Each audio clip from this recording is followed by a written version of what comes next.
صورتحال میں افواج پاکستان کی سول ایڈمنسٹریشن کی معاونت سے آگاہ کرنا ہے۔ سب سے پہلے آپ سب کو رمضان کے مقدس مہینے کی آمد مبارک۔ رمضان رحمتوں، برکتوں اور اللہ تعالیٰ سے مغفرت طلب کرنے کا مہینہ ہے۔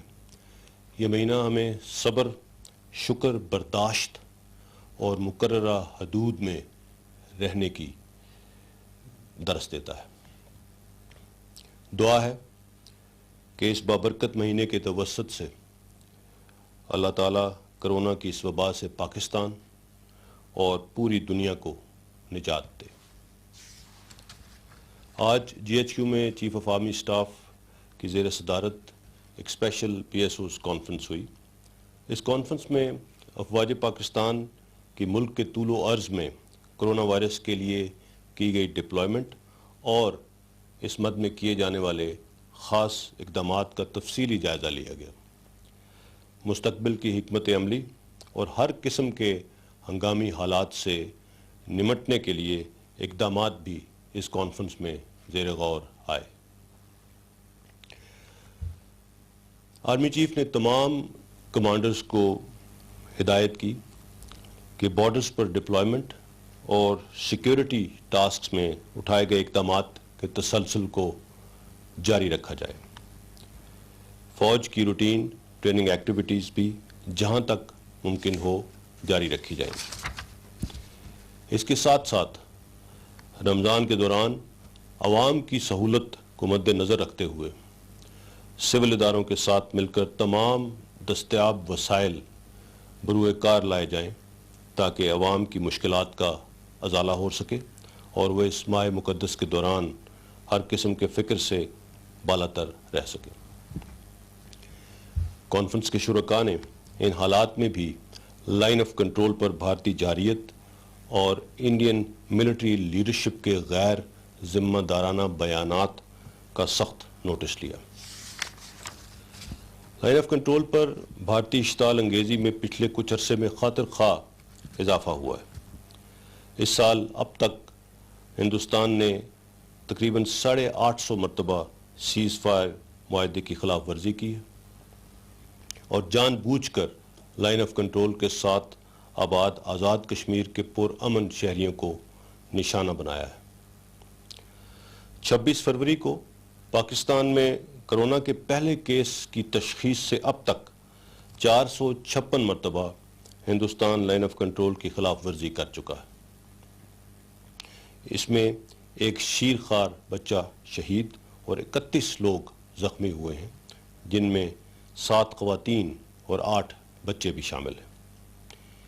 ان سیز فائر وائلیشنز میں ہیوی آرٹلری کا استعمال کیا گیا۔ بھارتی فوج اپنی گن پوزیشنز کو پاکستانی فوج کی جوابی کارروائیوں سے بچنے کے لیے آبادی کا استعمال کرتی ہے تاکہ مقبوضہ کشمیر کے نہتے عوام کو انسانی ڈھال کے طور پر استعمال کیا جا سکے۔ اس کے ساتھ ہندوستان کی ملٹری قیادت نے روش کے عین مطابق ہندوستانی میڈیا کو استعمال کرتے ہوئے جھوٹے اور مذاق خیز پروپیگنڈا کی ناکام کوشش کی۔ بھارتی ملٹری قیادت کے پاکستان کے بارے میں دیے گئے حالیہ بیان بھارت کی اندرونی ناکامیوں پر بڑھتی ہوئی فرسٹریشن اور ڈی مورلائزیشن کو ظاہر کرتے ہیں۔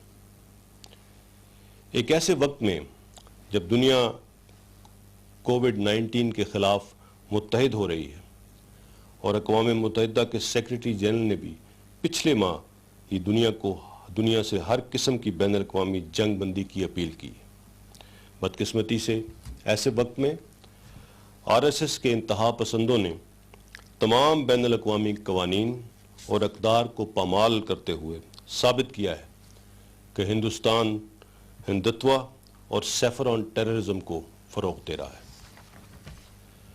بھارت نے ظلم، بربریت، نسلی امتیاز اور نفرت کی جو آگ مقبوضہ کشمیر میں لگائی، اب وہ پورے ہندوستان میں پھیل چکی ہے۔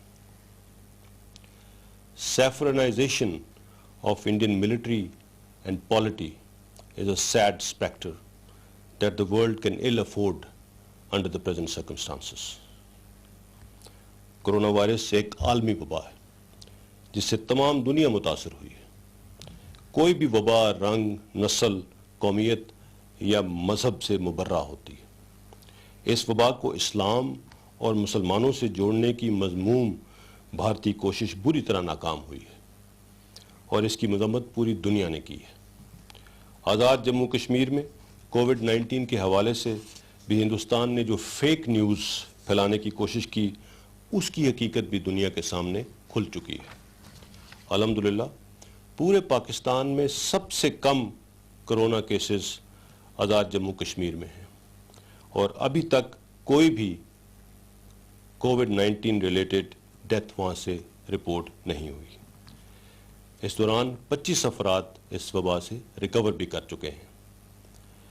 اسی طرح گلگت بلتستان میں 607 کنفرمڈ کووڈ-19 کیسز ہیں، جن میں سے 212 افراد ریکور کر چکے ہیں اور وہاں کی پولیٹیکل اور ملٹری قیادت کی زبردست کاوشوں سے صورتحال دن بدن امپروو ہو رہی ہے۔ ملک بھر میں ہونے والی اموات جو کہ تو اب تک 237 ہیں، ان میں سے صرف 3 اموات گلگت بلتستان میں ہوئی۔ اس کے ساتھ ہی میں دنیا کی توجہ مقبوضہ کشمیر کے اندر کووڈ-19 کے سٹیٹسٹکس پہ بھی دلوانا چاہوں گا، جو کہ 5 اگست 2019 سے لاک ڈاؤن میں ہے۔ ہندوستان کو جب بھی اندرونی مسائل کا سامنا ہوا، اس نے ہمیشہ پاکستان کو مورد الزام ٹھہرایا۔ حالیہ الزام تراشی کا بنیادی مقصد بھی کرونا وائرس کے دوران اپنی انہیرنٹ کانٹرڈکشنز کے نتیجے میں بنائی گئی غلط پالیسیوں سے جنم لینے والے بلنڈرز کو عالمی اور اندرونی توجہ سے ہٹانا ہے۔ چاہے وہ اقلیتوں کا استحصال ہو یا مقبوضہ کشمیر کے عوام کے ساتھ بدترین ریاست دہشت گردی یا کرونا وائرس کی سچویشن کی مس ہینڈلنگ سے بگڑتی ہوئی صورتحال۔ ان حالات میں جو بھارت کے اندرونی حالات ہیں، ان حالات میں کسی ملک کو بھارت میں انفلٹریشن کی ضرورت نہیں۔ الحمدللہ پاکستان میں سول ملٹری قیادت مل کر اس وبا کے خلاف ایک جامع حکمت عملی سے آگے بڑھ رہی ہے۔ پچھلے 58 دنوں کے جائزے کے بعد یہ واضح ہے کہ کرونا کنفرم کیسز ہماری انیشل پروجیکشن سے کم ہے الحمدللہ، لیکن خدشہ ہے کہ اگلے 2 ہفتے میں یہ تعداد پیک کر سکتی ہے اور اس صورتحال سے نمٹنے کے لیے ہمیں انفرادی اور اجتماعی طور پر شدید احتیاط کی ضرورت ہے۔ National command and operation centre کے پلیٹ فارم سے پوری نیشنل ایفرٹ کو بہترین انداز میں کوارڈینیٹ کیا جا رہا ہے۔ ہمارے quarantine, isolation centres, testing capacity, hospitals اور انٹینسو کیئر کی استعداد میں بھی روز بروز ملکی سطح پر اضافہ ہو رہا ہے۔ پاک فوج کے تمام دستیاب وسائل، ہیومن ریسورس، ٹیکنیکل ریسورس، حکومتی احکامات کے تحت اس وبا سے نمٹنے کے لیے ہر لیول پر بھرپور طریقے سے استعمال ہو رہے ہیں۔ بدلتی ہوئی صورتحال کے تحت ریسورس ایلوکیشن کو بھی آلٹر کیا جا رہا ہے۔ سمارٹ لاک ڈاؤن کے دوران حکومتی احکامات کے مطابق track, trace and quarantine strategy, جس کو TTQ اسٹریٹجی کہا جا رہا ہے، یہی ہماری کووڈ-19 کے خلاف ایفرٹ کو ڈرائیو کرے گی۔ اس کا بنیادی مقصد کرونا وائرس کے پھیلاؤ کی نشاندہی پر صرف ہاٹ سپاٹ اور کلسٹرز کو فوکس کر کے ٹارگیٹڈ لاک ڈاؤن کرنا ہے۔ اس میں فوج اور قانون نافذ کرنے والے ادارے اپنا بھرپور کردار ادا کریں گے۔ اس اسٹریٹجی کے ذریعے ہم نے اپنے ریسورسز اور ایفرٹس کو صوبائی، ضلعی اور یونین کونسل لیول تک لے کر جانا ہے اور اس کے لیے تمام کانٹیجنسی پلاننگ کر لی گئی ہے۔ اس کے علاوہ پاکستان آرمی کے افسروں اور جوانوں نے کرونا وائرس کے لیے جو اپنی ڈونیشنز کا اعلان کیا تھا، اس کے تحت 4 صوبوں آزاد جموں کشمیر اور گلگت بلتستان میں 3.5 لاکھ سے زائد راشن پیکس کو مستحق افراد میں پہنچانے کا سلسلہ جاری ہے۔ کرونا وائرس کے دوران افواج پاکستان نے انٹرنل سیکیورٹی الاؤنس نہ لینے کا بھی فیصلہ کیا ہے تاکہ یہ رقم بھی کرونا وائرس کے خلاف لڑنے میں استعمال کی جا سکے۔ پاکستان آرمی میڈیکل کور کی استعداد اس ایمرجنسی سچویشن میں بڑھانے کے لیے آرمی میڈیکل کور کے تمام ریزروسٹس کو طلب کر لیا گیا۔ اسی طرح پاکستان انٹرنیشنل ایئر لائنز کی کروز کی دستیابی اور فلائٹس آپریٹ کرنے کی صلاحیت کو برقرار رکھنے کے لیے PIA کے وہ کرو جن کا کرونا ٹیسٹ پازیٹیو آئے ان کو پاکستان آرمی کے ہاسپٹل میں ترجیحی بنیادوں پر علاج کی سہولت مہیا کی جائے گی تاکہ قومی ایئر لائن بیرون ملک پھنسے پاکستانیوں کو واپس لانے کا کام احسن طریقے سے سر انجام دے سکے۔ پاکستان آرمی کی 5 کووڈ-19 testing labs Skardu, Taftan, Karachi, Islamabad اور راولپنڈی میں نیشنل انسٹیٹیوٹ آف ہیلتھ کی سپورٹ میں کام کر رہی ہیں۔ اس کے علاوہ سرحد کے داخلی مقامات میں کووڈ-19 کے بچاؤ کے خلاف تافتان، تورخم، چمن ان تمام جگہوں پر کوارنٹین اور آئسولیشن فیسلٹیز قائم کر دی گئی۔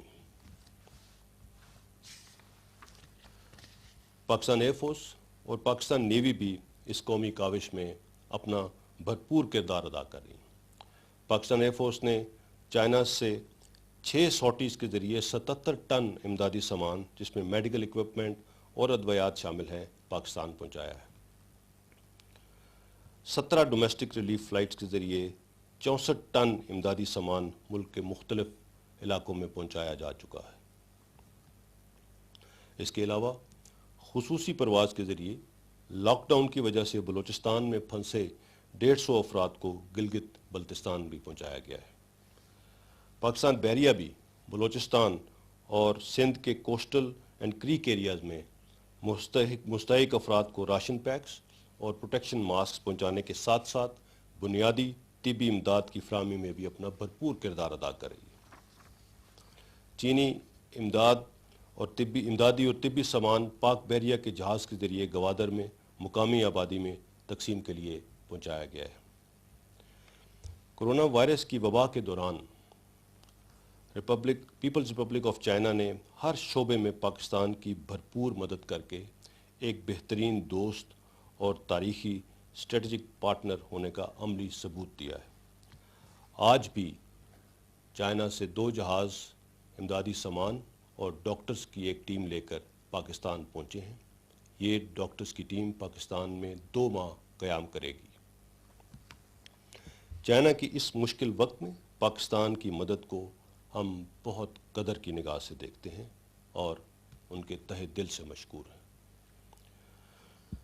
آخر میں تمام front line doctors, paramedics, health workers اور عوام کو خورد و نوش کی بنیادی سہولتیں مہیا کرنے والے دکانداروں، تاجروں، خورد و نوش سے منسلک دیگر انڈسٹریز کے ورکرز، ان تمام لوگوں کو خراج تحسین پیش کرتا ہوں جو عوام کی صحت، حفاظت اور ملکی معیشت کا پہیہ چلانے کے لیے شب و روز مصروف عمل ہے۔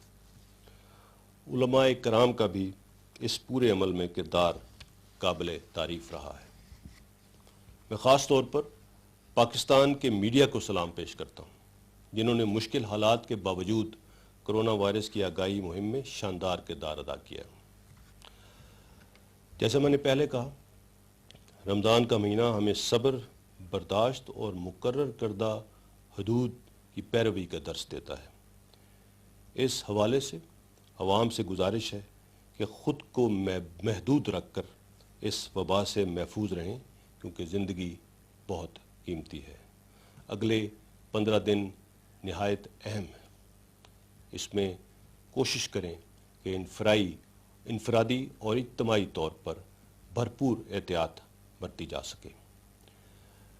اپنے گھروں کو عبادت گاہیں بنائیں۔ رمضان کی اس مہینے کی رحمتوں، برکتوں اور اللہ سے مغفرت طلب کرنے کے واسطے یہ دعا کرتے ہیں کہ اللہ تعالی ہمیں اس وبا سے جلد نجات عطا فرمائے. آمین. Thank you.